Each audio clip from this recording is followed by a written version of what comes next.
salvação, o poder do sangue de Jesus. Há poder no sangue de Jesus, e nós vamos hoje, em Romanos 5, aprender o que o sangue de Jesus fala sobre salvação. Todo mundo achou Romanos 5? Amém?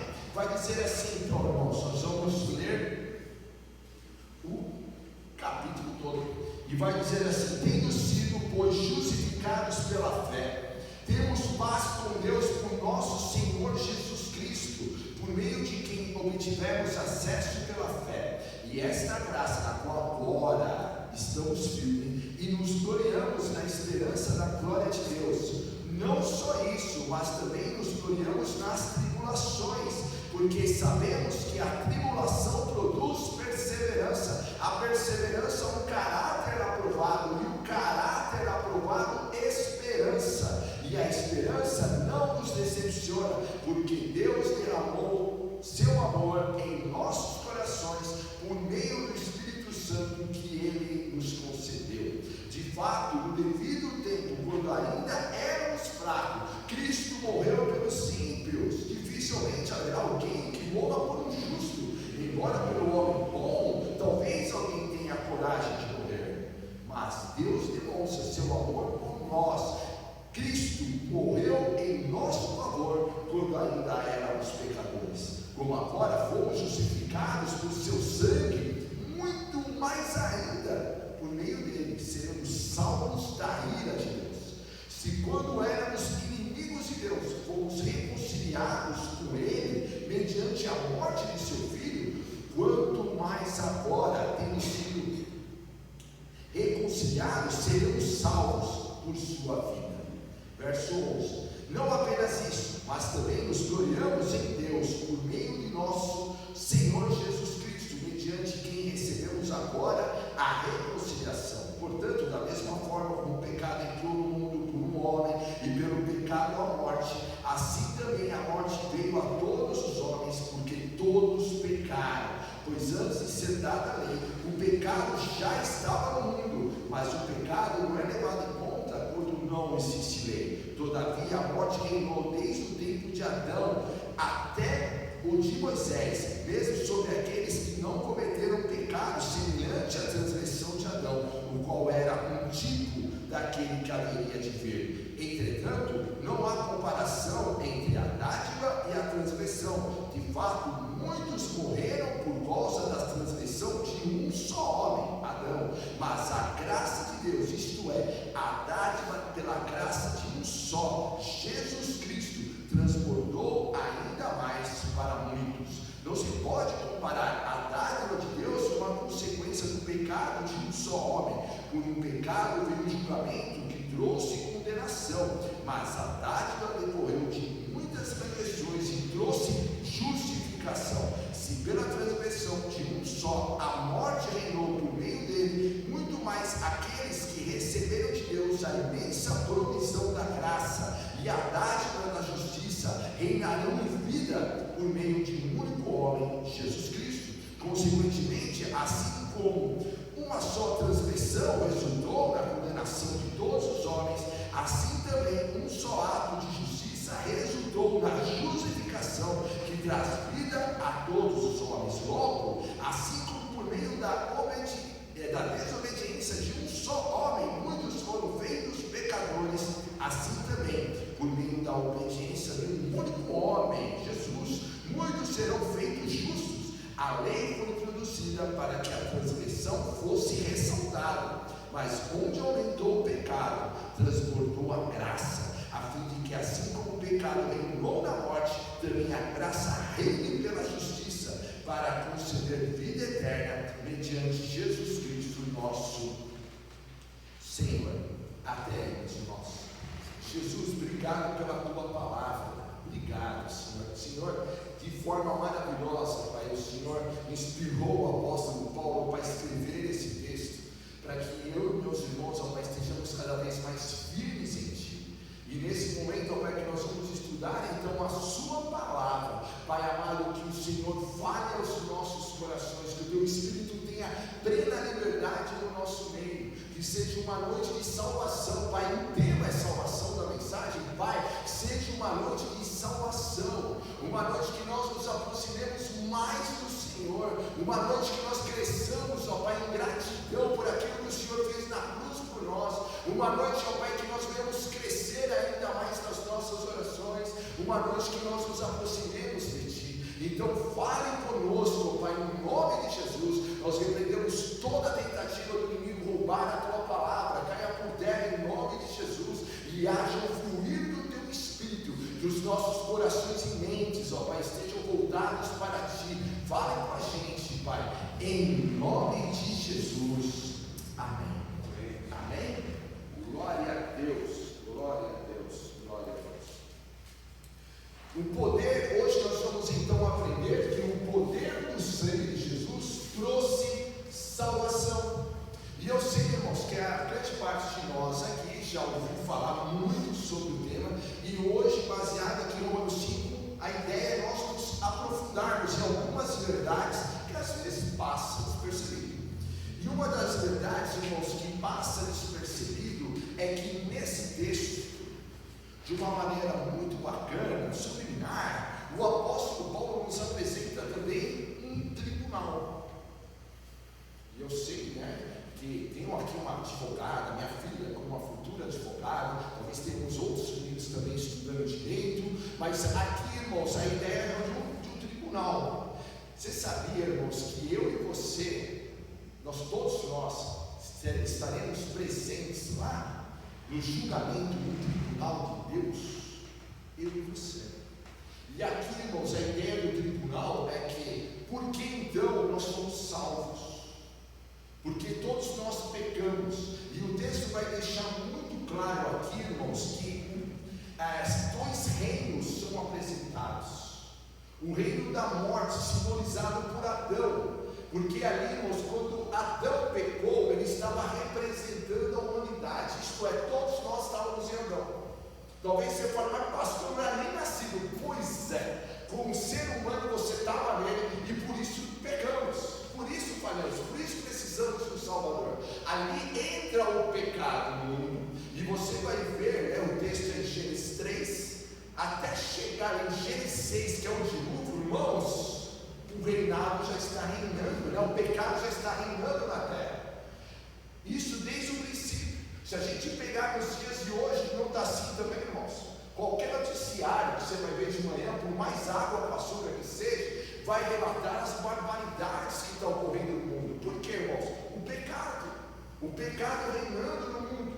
E nesse texto vai deixar tão claro para nós que existem dois reinos, um simbolizado por Adão, da qual entrou o pecado, outro simbolizado por Jesus, da qual eu e você nós somos justificados pelo sangue dele.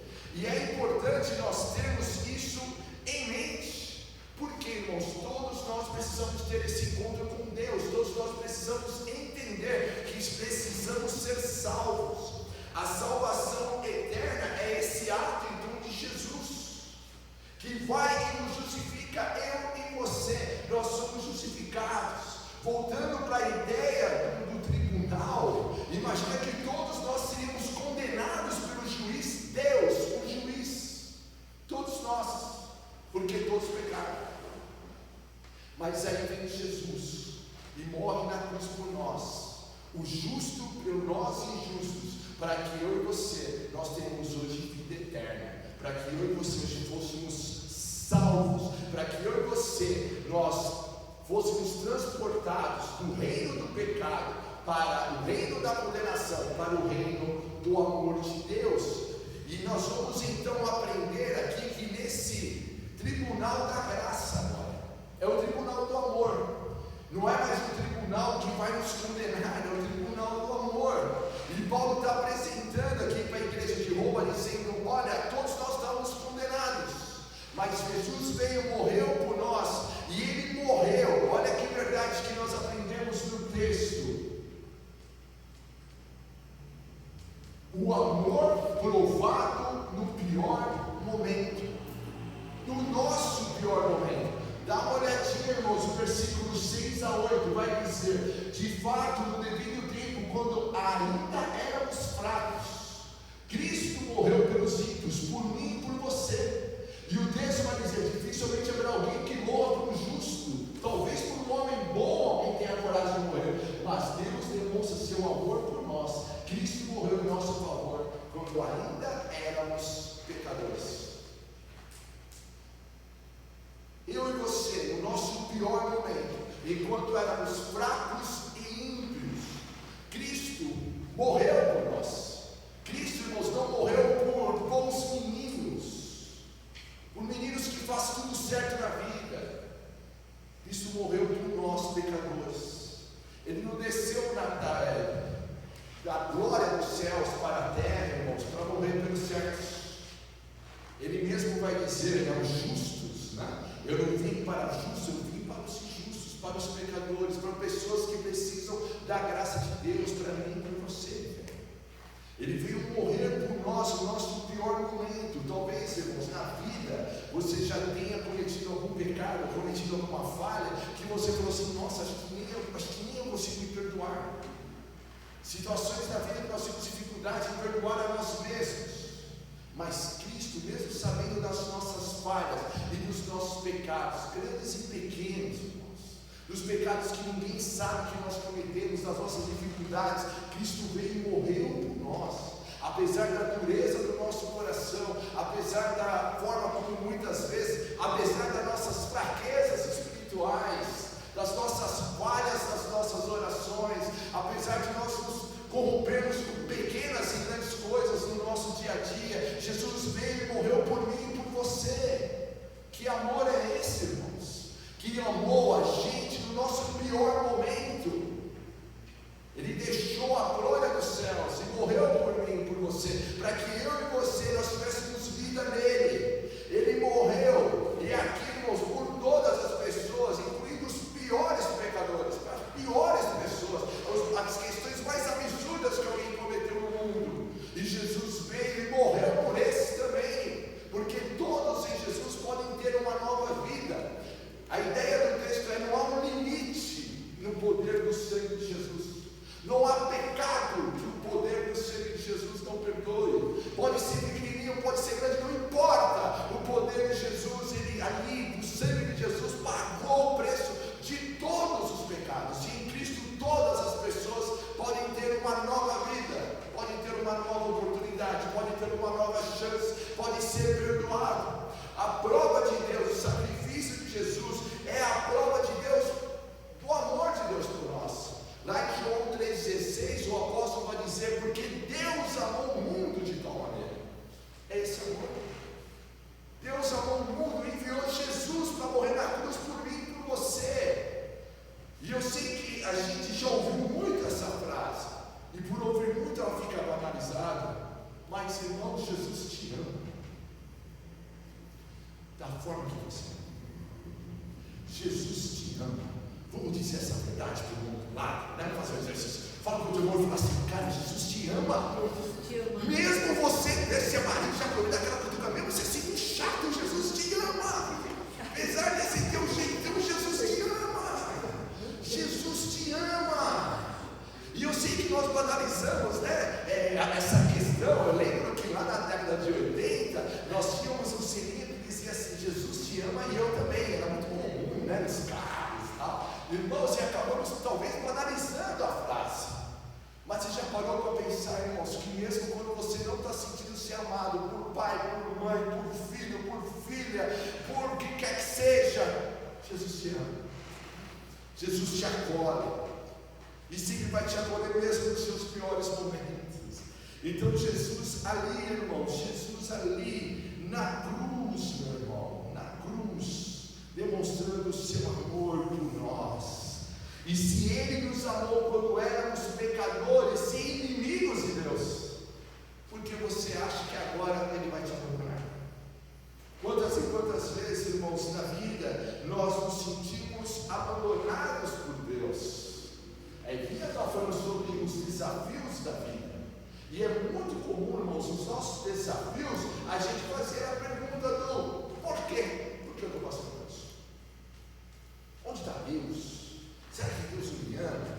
Mas quando a gente vai no texto de Romanos 5, quando a gente parte para João 3,16, que fala que Deus nos ama, a gente chega na seguinte verdade: se Ele me amou, eu e você, irmãos, quando éramos pecadores e inimigos, por que você acha que Ele vai te abandonar agora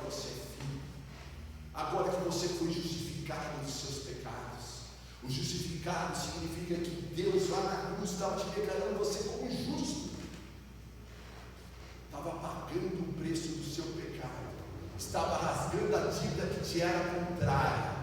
Jesus estava ali te perdoando. Então aqui, irmãos, o amor é provado no nosso pior momento, e Jesus provando o amor. E aí no versículo do 9 a 10 vai ter a lógica do muito mais. Acompanhe comigo aí na Bíblia, por gentileza. E vai dizer: como agora fomos justificados por seu sangue, muito mais ainda por meio dele seremos salvos da ira de Deus. Sim, se atente nesse detalhe, ira de Deus. Irmãos, quando Jesus voltar para levar a igreja, depois Jesus vai ter, irmãos, o dia do julgamento final. E ali é o momento, irmãos, em que todos os homens prestaram contas, os justos e os injustos. E aqui o texto está dizendo: nós já somos salvos da ira. O sangue de Jesus já nos justificou, somos salvos da ira. E aí no versículo 10 vai dizer: se quando éramos inimigos, fomos reconciliados com ele mediante a morte de seu filho, quanto mais agora, tendo sido reconciliados, seremos salvos por sua vida. Paulo usa aqui um argumento lógico: se o sangue de Jesus foi poderoso o suficiente para nos justificar, isso é, para limpar o nosso passado. Sabe a questão ali do Adão, da qual nós estávamos ali com ele, Adão representando a humanidade. Jesus está nos justificando pelo ato dele na cruz, limpando o nosso passado. E a ideia aqui é muito mais agora: a sua vida ressurreta, a vida de Jesus, nos manterá salvos, garantindo um futuro, garantindo a vida eterna. Se Jesus já nos justificou e nos perdoou, podemos ter essa certeza da vida eterna. Fomos salvos da ira. A salvação eterna significa que o julgamento de Deus sobre o pecado já caiu sobre Jesus na cruz. Lembra da frase de Jesus na cruz, quando ele diz assim: meu Deus, por que me separaste? Por que me separaste? Ali, Pai, me separa. Porque naquele momento, irmãos, nossos pecados seriam jogados sobre Jesus. Lembra que o texto bíblico vai dizer que os nossos pecados nos afastam de Deus. E naquele momento, ali na cruz, jogaram sobre o Senhor os nossos pecados, meus, os seus e da humanidade. Por isso não há mais condenação para nós. Por quê, irmãos? Porque Jesus já pagou o preço. Seria injusto, como Jesus, inclusive. Se ele já veio e pagou o preço, estamos justificados. Não há mais condenação para nós. Por isso o apóstolo Paulo vai dizer lá em Romanos 8, ele vai dizer que nada pode nos afastar do amor de Deus, porque não há mais condenação para nós que estamos em Cristo Jesus. O sangue de Jesus nos dá a certeza da nossa salvação. E aqui vem uma pergunta para nós. Antigamente nas igrejas batistas, isso eram os mais convictos. Então vamos resgatar isso. Se você morrer agora, você tem plena certeza que você vai para o céu. Década de 80, 90, os batistas ali, plena convicção. Sim, não porque eu sou um cara bonzinho, mas por causa daquilo que Jesus fez na cruz. Irmãos, é óbvio que na nossa caminhada com Deus, nós vamos ter falhas. Ninguém aqui aceita Jesus, irmãos, e imediatamente por esse, já é direto para o céu. É assim, irmãos? Não. A gente permanece aqui. E aqui, irmãos, nós vamos ter uma luta contra os nossos pecados e falhas. Nós vamos precisar abandonar, isso chama-se santificação, que é o processo de abandonar nossos pecados e falhas. E todos nós temos.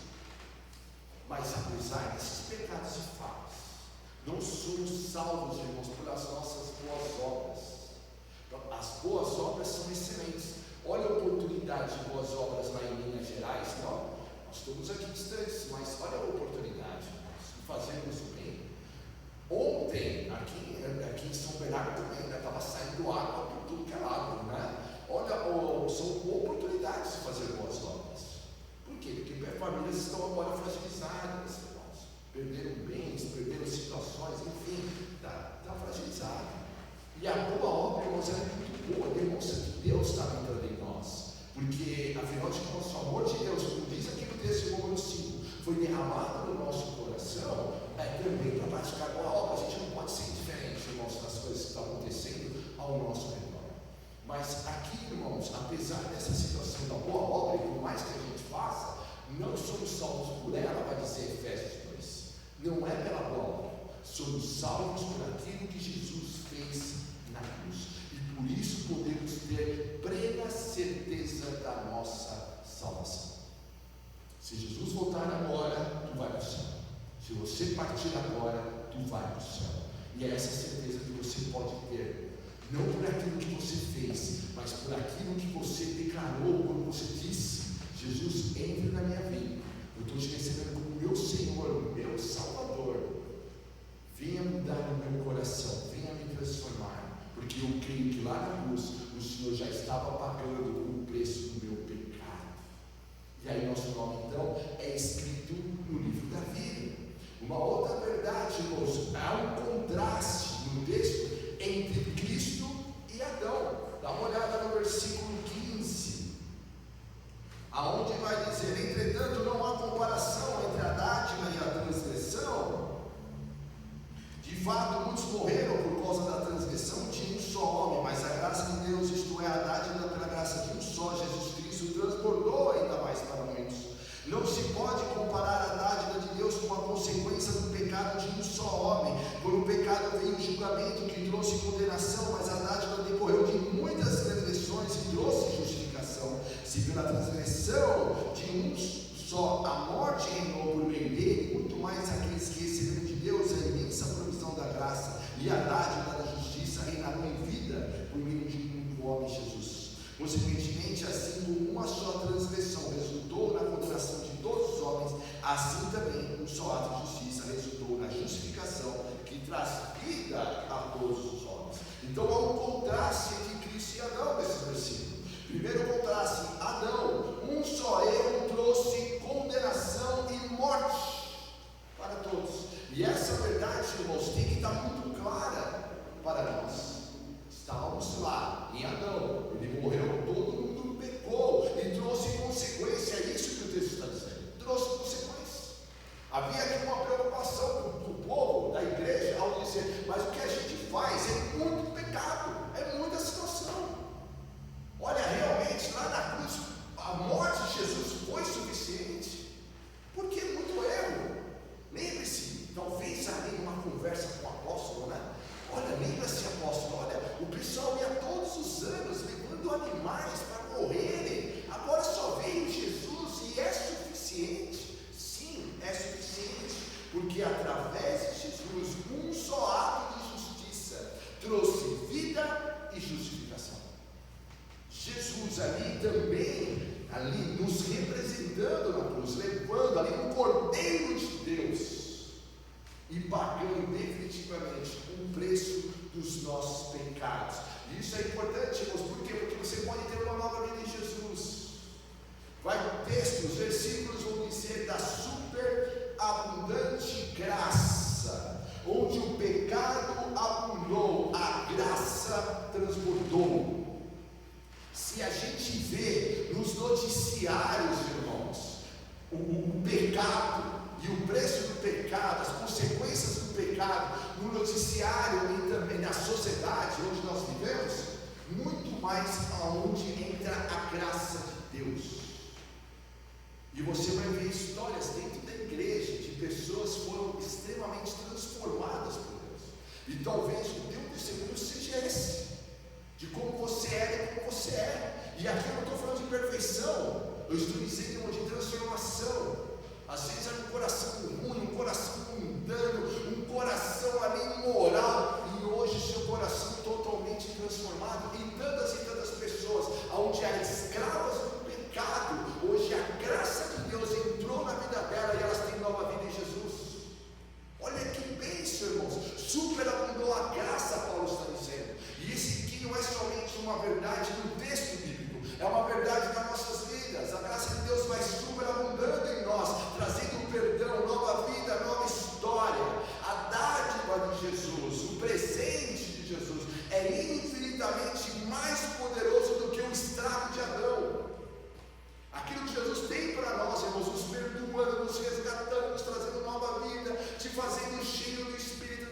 dom sobre você, te fortalecendo, te fazendo guerreiro de oração, é muito maior do que o estrago do pecado. Se você olha para o seu passado com vergonha e fala, olha, eu não acredito que eu fazia essas coisas, imagine todo o grande futuro que Deus tem para você, aquilo que Deus tem para realizar através da sua vida, em nome de Jesus.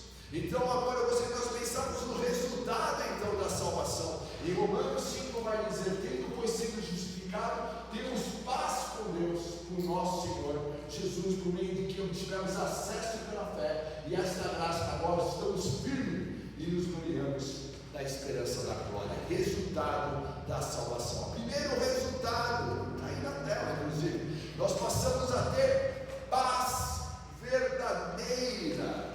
Paz verdadeira. O mundo fala muito de paz, as ONGs falam muito de paz, né? Enfim, mas irmãos, paz verdadeira. E é até interessante falar sobre paz verdadeira, nós estamos em guerra, né? Mas uma guerra pipocando, né? Agora ali no Irã, enfim, irmãos, sempre haverá guerras, sempre haverá. E a paz que Jesus está falando não é essa paz de um mundo sem guerras, mas essa paz que excede todo entendimento. Olha o que Colossenses 1:20 vai dizer, e por meio dele, Jesus reconciliou consigo todas as coisas, tanto as que estão na terra, quanto as que estão no céu, estabelecendo a paz pelo seu sangue derramado na cruz. O sangue de Jesus ali, trazendo paz para a minha vida e para a sua vida. Eu sei, irmãos, que há momentos da vida que vai desafiar a nossa paz, mas essa verdade bíblica nós precisamos viver. Primeira verdade bíblica sobre a paz, nós podemos ter paz com Deus. Olha que bênção, paz com Deus. Antes, irmãos, quando nós lemos em Romanos 5, nós éramos inimigos de Deus, devido aos nossos pecados, estávamos afastados de Deus, nós fazíamos o que queríamos fazer, e agora, nós, pelo sangue de Jesus, assinou, o sangue de Jesus lá na cruz, assinou esse tratado de paz. Jesus pagando a nossa dívida. Jesus, nós que éramos inimigos, depois do sangue de Jesus, agora nos tornamos amigos de Deus, nos tornamos filhos de Deus. Não é apenas sentir paz. Se nós não sentimos paz, um dia eu posso sentir, outro dia não, né? Porque é uma questão de sentimento. Aqui é uma questão de ter paz com Deus. É saber que Jesus já estabeleceu essa paz, como está escrito aí no versículo 1 de Romanos 5. É uma verdade bíblica. A questão aqui não é minha, irmãos, né? Mas eu estou achando que o meu relacionamento com Deus, a paz já foi estabelecida devido ao sangue de Jesus. Uma outra questão, então, nós temos reconciliação agora. Somente em Jesus o ser humano recebe a verdadeira paz. Podemos buscar paz, irmãos, em um monte de lugar. É legal, você pode ir para a praia, gosta de ir para a praia, você pode ir para a praia, pode viajar, você pode ir para o spa, você pode ir para muitos lugares, mas somente em Jesus nós recebemos a verdadeira paz, pois mediante o sangue de Jesus nós fomos justificados, e agora nós temos paz com Deus, como está no versículo 1. Esta paz, irmãos, é uma paz interior, e Filipenses 4:7 vai dizer que esta paz é a paz que excede todo o entendimento, é a paz que acalma a tempestade da alma e restaura relacionamentos. Esta paz que faz com que eu e você, apesar das dificuldades, dá uma olhadinha no verso 1, irmãos, até o verso 4, Paulo vai falar sobre dificuldades. Se você parar para dar uma olhada no verso 2, ele vai, no verso 3, ele vai falar que nós escolhemos tribulações, e aqui vai dizendo resultados das tribulações das nossas vidas, e esses resultados das tribulações da nossa vida só pode ocorrer se nós estivermos em paz com Deus. Esta paz que excede todo entendimento, isto é, mesmo o mundo caindo ao nosso redor, mesmo com problemas na nossa casa, mesmo com dificuldades no trabalho, mesmo com dificuldades com nós mesmos, nós podemos receber essa paz que excede todo entendimento. Ela acalma a alma, olha que bênção, ela acalma a nossa alma, e ela restaura os relacionamentos, isto é, essa paz que nós recebemos, ela tem que impactar nos nossos relacionamentos do dia a dia, e é paz com Deus, irmãos, as brigas têm que cessar. E eu sei que todo relacionamento, irmãos, é um desafio. Quer seja relacionamentos em família, em trabalho, em igreja, aonde quer que seja.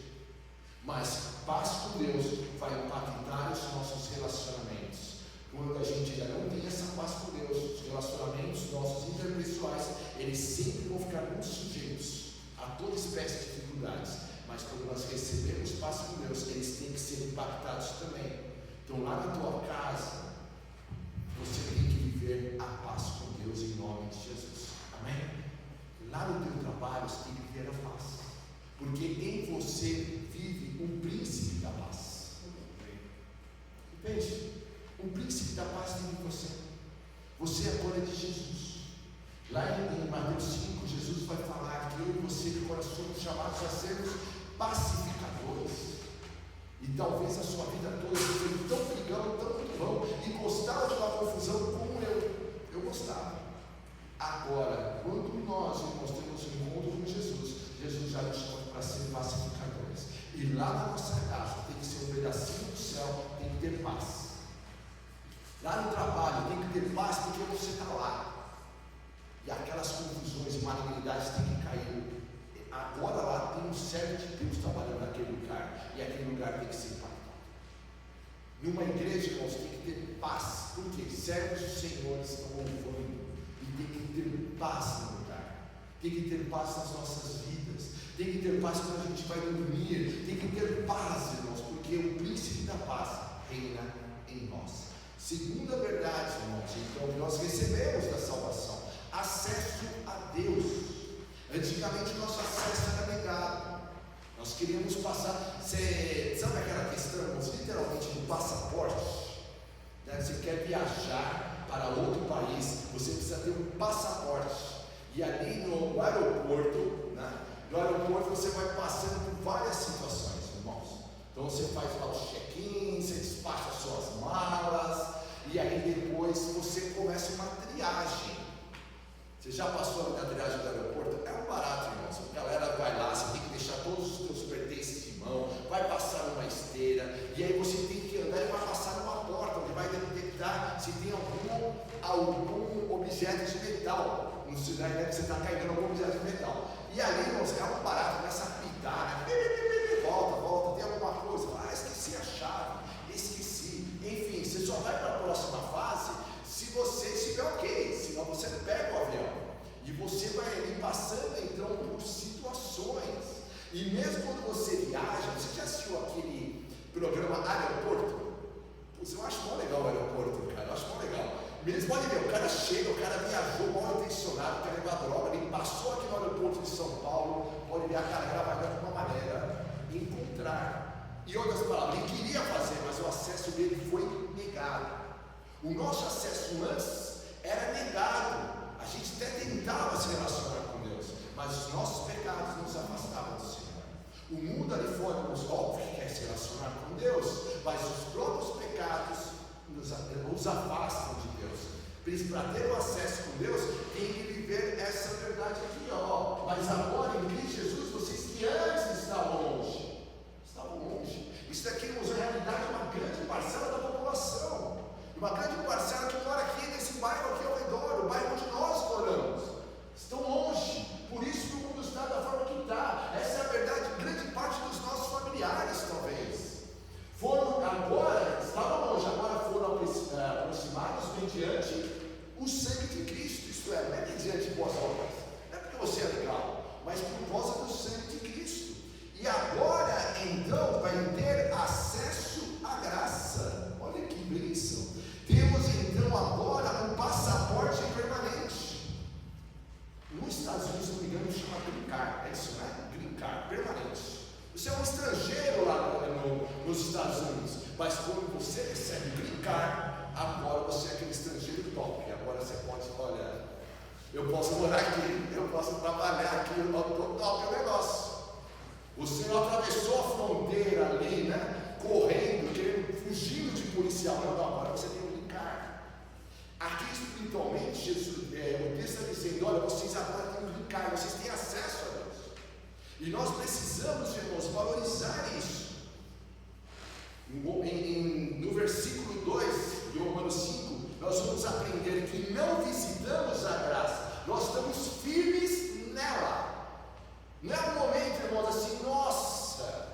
fui no culto e ali eu tive um arrepio, aí eu acessei a graça, e quando eu fui embora acabou tudo. Não é somente uma vigília, não é somente alguns momentos do dia. Paulo está nos ensinando e dizendo para nós que nós temos acesso à graça permanentemente, nós somos firmes nela. Você criou um habitat na graça de Deus, e isso, irmãos, é importante, porque isso vai nos dar acesso a Deus. E quando você vai fazer as suas orações, irmão, você tem que ter essa ciência, que agora você pode chegar cheio de ousadia lá no trono da graça, não porque você é legal, mas por aquilo que Cristo fez na cruz. E aí você pode ser usado nas suas orações, você pode demonstrar fé nas suas orações, você pode fazer pedidos, irmão. Nós cantamos 2 canções sobre isso, não? Lembra de Pedro? Jesus, eu posso andar por sobre as águas? Jesus fala, pode vir. Por quê, irmãos? Acesso à graça. O acesso à graça nos faz viver no sobrenatural. Quantas e quantas situações da sua vida, talvez você esteja olhando e falando, não tem mais jeito. Não é assim. Olha, isso aqui não tem mais jeito. Olha, isso aqui, olha, esse relacionamento pai e filho, isso aqui já foi. Esse casamento, ó, isso aqui já foi. Essa pessoa lá da nossa que está no vício, isso aqui já foi. Essa pessoa aqui que está enferma, isso aqui já foi. Já foi, irmãos, humanamente falando. Agora, e pela fé? Nós não somos chamados, irmãos, a andar pela razão. É óbvio que a razão é importante, tá? Mas é óbvio também, é pela fé. Pela fé, irmãos, Pedro sairia do barco para andar com Jesus? Não, porque todos nós sabemos que afunda, irmãos, né? Ela vai falar, eu vou cair nessa água aqui à noite, pai, que tem um tubarão ainda por cima. Irmão, você não vai. Agora, a fé vai te levar a ter posições que contrariam a lógica. Agora, para ter essa posição que contraria a lógica, eu tenho que entender que eu estou firme na graça. Eu posso fazer isso. Que Paulo está dizendo, você pode ser ousado nela. Você pode crer no sobrenatural. Mediante a fé em Cristo Jesus, temos acesso a Deus. O sangue de Jesus nos purificou de todo o pecado. De todo o pecado. Eu sei que o inimigo vai ficar aí te acusando, meu irmão, dia e noite. Diz lá em Apocalipse 12, dia e noite vai te acusar. Mas o sangue de Jesus já te justificou e já te perdoou de todo o pecado. E agora você pode se aproximar de Deus e ter um relacionamento vivo e pessoal com Deus. Olha que bênção, irmãos, pessoal com Deus. Relacionamento vivo com Deus. Às vezes nós temos dificuldade de relacionamento até com pessoas próximas, mas você pode ter um relacionamento vivo com Deus. Já parou para pensar? Isso para mim, eu cresci em igreja, irmãos, para mim sempre foi algo assim sensacional. Imagina aquela criança, irmãos, que ia. Minha mãe fazia muita campanha, e eu lembro de uma. Minha mãe fazia ali, na antigo ponto da linha 2, que é a rotatória ali da Avenida Brasília, lá no final, quase nas férias. Tinha uma igreja Deus e Amor lá, minha mãe gostava de ir lá. E nós íamos, acho que era de segunda, irmãos, eu acho que era de segunda. Agora você imagina uma criança de 5, 8 anos, e ficava do lado das mulheres e dos lados dos homens. Eu ficava separado da minha mãe ainda, né? Aí a irmã começava a orar.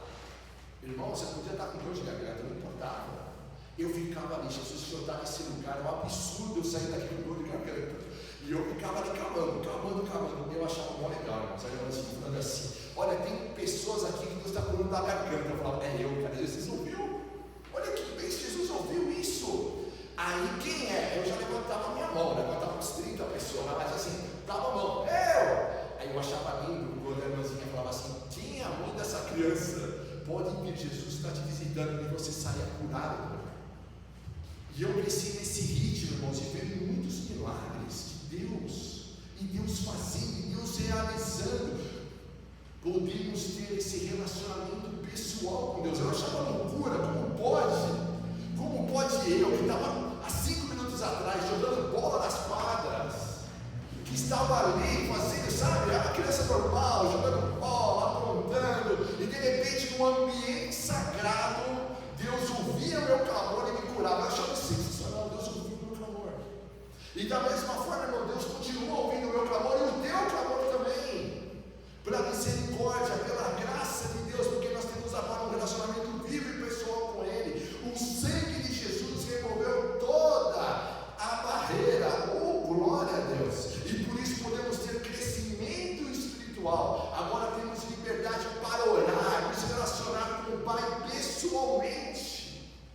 pessoalmente. Até então no Velho Testamento tinha o sacerdote, agora pode ser direto com Deus. Não precisa ter um sacerdote, não precisa ter um pastor, um padre, enfim, não. Você pode relacionar-se direto com Deus. Os nossos desafios diários são vencidos pela fé e são transformados em oportunidade de crescimento. Versículo 3 e 4. E ali então a tribulação vem, mas a tribulação vai produzir em mim então fé, vai produzir em mim então perseverança, vai produzir então em mim uma nova criatura, vira uma oportunidade de crescimento. Sabe por quê? Porque Deus está aumentando você. Antigamente a tribulação vinha, você era, ai meu Deus, mas tanta tribulação, tanta coisa, por quê? Está longe, não consegui entender, está longe de Deus. Mas você agora que está caminhando com Deus, tudo se torna oportunidade para crescer em Deus. E você é chamado para crescer, para frutificar. Agora tem a esperança da glória no versículo 1. A salvação eterna nos dá certeza que o futuro não é incerto, mas é glorioso. Você pode ter certeza, eu vou para o céu, eu tenho um futuro glorioso em Deus. Mediante o sangue de Jesus temos a esperança e a convicção da vida eterna, como está aí no versículo 10. Antes inimigos, agora seremos salvos pela vida de Jesus, tem vida eterna nele. E olha que bênção. Uma terceira verdade, irmãos, que nós recebemos vida plena. Vida plena. Em João 6,53 vai dizer: Jesus lhes disse, eu lhes digo a verdade, se vocês não comerem da carne do Filho do homem e não beberem do sangue, não terão vida em si mesmo. Ensinamento pesado aqui de Jesus, mas Jesus está falando da questão da ceia da qual nós participamos. Jesus está falando de uma nova aliança que aquelas pessoas precisavam ter em Deus. Uma nova aliança. Nessa vida plena que nós recebemos então em Deus, nós somos transportados da morte para a vida. O pecado gerou a morte e a condenação, mas o sangue de Jesus nos justifica e podemos desfrutar de uma nova vida em Cristo Jesus. Olha o que vai dizer aí no versículo 18, né? Olha, trouxe vida a todos os homens. Vida em Jesus é uma nova vida. Antigamente caminhando na morte, pecado, irmãos, inimigo assolando, aquela destruição, porque o diabo veio para matar, roubar e destruir. Mas agora Jesus, nova vida, uma vida, irmãos, abundante. É a vida que impacta todas as áreas da nossa vida. Lembra de João 10:10? Jesus fala: eu vim para que tenham vida e a tenham plenamente. Jesus está falando: olha, essa vida, cara, é muito mais do que o emprego que você almeja. Essa vida é muito mais do que a saúde que você deseja. Essa vida é muito mais do que ter um casamento restaurado. Todas essas coisas são boas, mas Jesus está falando, cara, é uma vida abundante, vai muito além. É aquela vida. Você já teve uma oportunidade de ir no resort, onde é tudo incluso? É uma beleza. Você acorda de manhã, tudo incluso, não precisa lavar louça. Olha que pensa, você come, não lava louça. Você acorda de manhã e fala, olha pro, né, imagina, você é no resort na praia, você fala, nossa, Jesus, que céu lindo, o que eu vou fazer? Piscina ou praia? Nossa, que dificuldade. Lembra, a pessoa sofre com essa decisão, piscina ou praia. Aí a pessoa está lá, gostosa, aquele ambiente, né, comendo, vou comer, vou pegar mais uma sobremesa, né, está grátis, está pago mesmo, e ali, irmãos, uma vida gostosa. Fazendo uma comparação, tá, irmãos? Jesus está nos chamando para uma vida assim, uma vida abundante. A coisa triste do resort não termina, os 7 dias tem que ir embora. Fala, Jesus, tem que voltar à vida então. Amanhã tem trabalho de novo, amanhã tem escola de novo, amanhã tem faculdade de novo, amanhã te volta ao normal. Amanhã, quando eu lavar a louça, sujar a louça, tem que lavar. Cadê a equipe do resort para lavar isso daqui? Acabou a moléstia. Irmão, Jesus está falando assim, cara, estou te dando uma vida abundante, uma vida que você, olha, surreal. Quer dizer que não vou ter dificuldades? Não, irmãos, antes fosse, não. É óbvio que vai ter dificuldade. O texto está falando aqui, mas está dizendo o quê? É uma nova perspectiva sobre essa situação. Onde reinava a morte, em Cristo é gerado vida. Pois agora fazemos parte do reino de Deus. É uma nova forma de relacionar-se.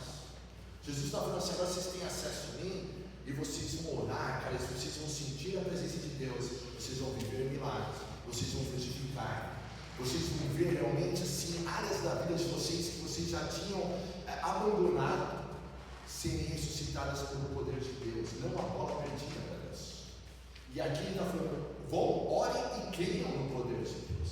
Não é somente uma força, irmãos, para vencer a dificuldade, é também, irmãos, o poder de Deus para viver uma nova realidade. E Jesus está dizendo também: não se limita aqui.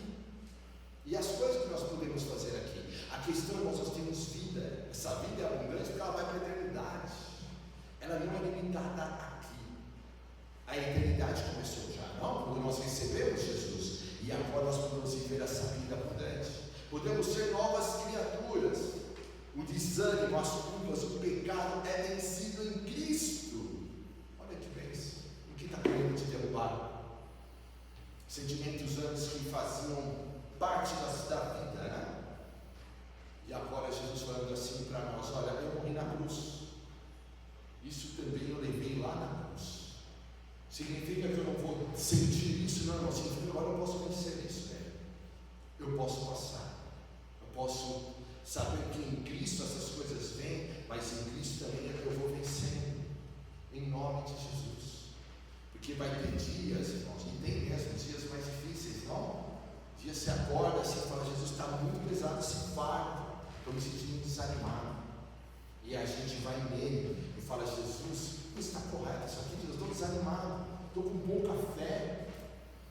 Jesus, eu estou me sentindo culpado enquanto pai, enquanto filho, enquanto esposa. E a gente vai até ele então. Jesus, tem áreas da minha vida onde o pecado está reinando. E a gente vai até ele, porque nele agora nós somos novas criaturas, como diz lá em 2 Coríntios 5,17. Novas criaturas nele, porque agora nós estamos em Jesus. Estamos em Jesus. Por termos vida plena mediante o sangue de Jesus, podemos andar em novidade de vida. Dá uma olhadinha no versículo 4. Porque a perseverança. Opa, não é aqui não, irmãos. Mas está no texto. Não, desculpa, capítulo 6, versículo 4. Perdão. Onde vai dizer assim: portanto, fomos sepultados com ele na morte por meio do batismo, a fim de que, assim como Cristo foi ressuscitado dos mortos mediante a glória do Pai, também nós vivamos uma vida nova. Uma nova vida lá na tua casa, na tua vida, nos teus relacionamentos, em nome de Jesus. Enfim, irmãos, recebemos vitória completa. Lá em Apocalipse 12:11 tem um texto que eu gosto bastante, e vai dizer: eles o venceram, nós, irmãos, nossos irmãos na fé, eles o venceram pelo sangue do Cordeiro e pela palavra do testemunho que deram diante da morte, não amaram a própria vida. Venceram. E nós fazemos parte, irmãos, dessa igreja que vence. Nós fazemos parte, irmãos, desse povo de Deus que vence. E vence o que? Vence o acusador. Lá em Apocalipse 12:10, o texto nos apresenta o acusador, isto é, o diabo. E é interessante, o diabo sabe que Jesus fez a cruz, mas o diabo continua a nos acusar. Ele faz isso no trono da graça e ele faz isso aqui. Por isso que tantas vezes, irmãos, nós nos sentimos tão mal que não conseguimos sequer orar. O inimigo conseguiu conquistar teu coração. E ali você está sentindo-se acusado, como se Jesus já não tivesse te perdoado. Aqui está dizendo para nós, Apocalipse 12:11, eles o venceram pelo sangue do Cordeiro. Há poder no sangue de Jesus. Quando o inimigo vier te acusar, aliás, havia um trocadilho na década de 90, eu vou citá-lo, talvez vocês não conhecem, mas o pessoal falava assim: quando o inimigo vier falar no seu passado, fale para ele do futuro dele. Qual o futuro do inimigo? Vago de jogo. Então assim, para com isso, eu não sou condenado, eu estou salvo, campeão. Você não. O inimigo vai tentar te derrubar. O inimigo vai tentar, irmãos, desmoralizar suas orações. O inimigo vai tentar desmoralizar você como filho, como pai, como mãe, como pessoa. O inimigo muitas vezes vai colocar pessoas do seu lado para te desmoralizar, para te detonar. Mas, irmãos, nós precisamos saber quem nós somos em Jesus. E em Jesus nós vencemos o acusador. Nós que fomos justificados pelo sangue de Jesus, temos autoridade espiritual sobre o inimigo e sobre as obras das trevas. Nota aí, Marcos 16, 17, 18. Não vai dizer que no nome de Jesus nós somos vencer toda a obra do inimigo, podemos pegar em serpentes. Irmãos, aqui está falando espiritualmente, tá? Ninguém para pegar serpente aí. Mas o texto está falando sobre as obras do inimigo, dizendo que nós temos poder. Não há macumbaria que possa te vencer. Não há poder das trevas que pode parar o teu caminho. Não há malignidade, não há maldição. Não há nada que o inimigo pode realizar para te parar, porque em Cristo Jesus já veio e destruiu as obras do diabo. E em Cristo nós temos autoridade. Você tem autoridade. Se algum dia você de repente tiver uma experiência de precisar expulsar um demônio, não precisa ligar para mim. Pode ligar, mas não precisa. Você tem autoridade para fazer. Quando você se vê numa situação, irmãos, ali, alguém pedindo oração para você, você pode fazer no teu trabalho, você pode fazer na rua, você pode fazer aqui, você pode fazer porque Deus já deu autoridade para você realizar isso em nome de Jesus. A vitória completa também vai nos levar a uma questão de santidade. Pelo poder do sangue de Jesus, fomos santificados. Olha que bem, irmãos, pelo poder do sangue, a gente vai sendo santificado pelo Senhor. Isto é, a gente vai clamando pelo sangue e a gente vai vencendo pecados que prediletos, pecado que nós temos dificuldade de abandonar, pecados que a gente está carregando há muitos e muitos tempos, e nós podemos vencê-lo e podemos andar em santidade, como vai dizer lá em Apocalipse 13:12, pois o pecado não tem mais domínio sobre a minha vida e a sua vida, por aquilo que Jesus já realizou na cruz. Podemos então andar em vitória. A cruz não foi uma derrota, foi o palco da maior vitória da história, Jesus ali, irmãos. E por isso nós podemos andar em vitória. Vivemos a partir da vitória do Senhor. Você tem uma nova história com Jesus, você tem uma nova oportunidade de Jesus. E para nós pensarmos então, irmãos, e tomarmos uma decisão, lá em Lucas 22:20 vai dizer: da mesma forma, depois da ceia, tomou o cálice, dizendo: esse cálice é uma nova aliança no meu sangue, derramado em favor de vocês. Há uma nova aliança, uma aliança de salvação da qual o Senhor está nos chamando. E eu gostaria de fazer alguns convites para você. E para isso eu gostaria que você fechasse seus olhos. O primeiro convite é para você que se sente indigno. Eu sei que às vezes estamos na igreja,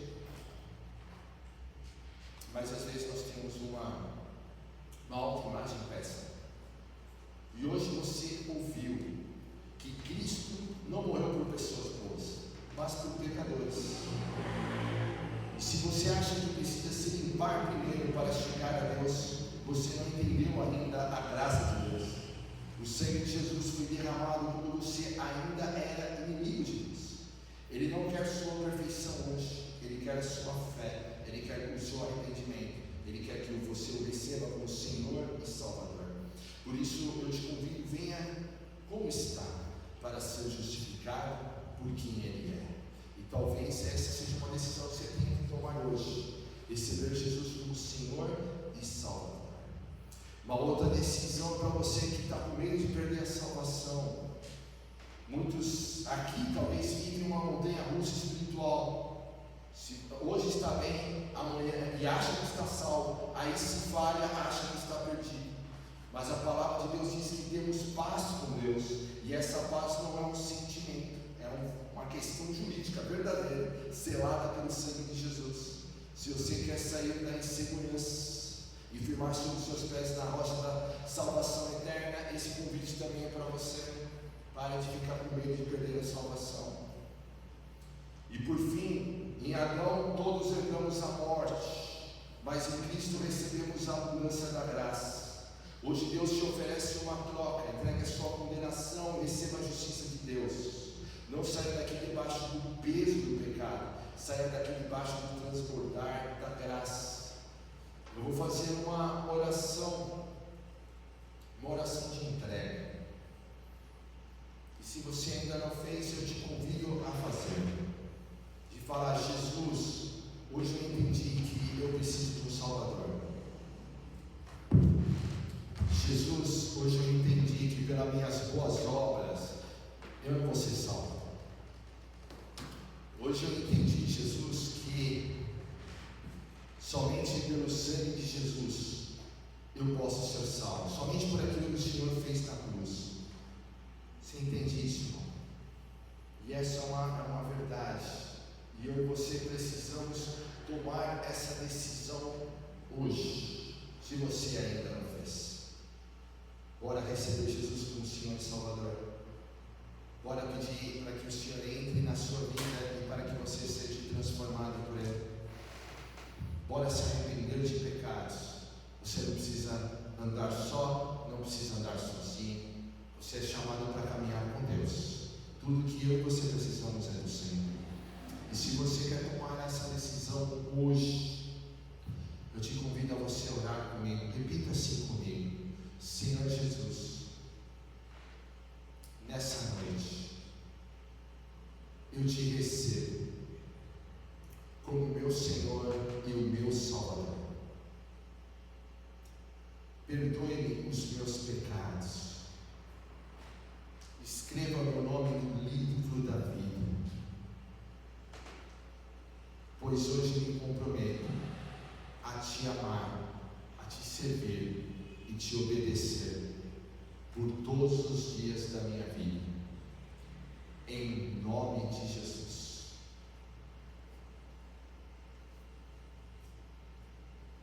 Senhor Jesus, eu te glorifico pelo teu amor e graça. Vai visitando a vida de cada irmão, tu sabes, ó Pai, o que eles estão enfrentando. Continue a trabalhar neles. Que pelo poder do teu sangue, ó Pai, a tua salvação entre em cada casa, entre em cada coração. Pelo poder do teu sangue, Pai, eles saiam daqui mais próximos do Senhor, mais cheios do teu Espírito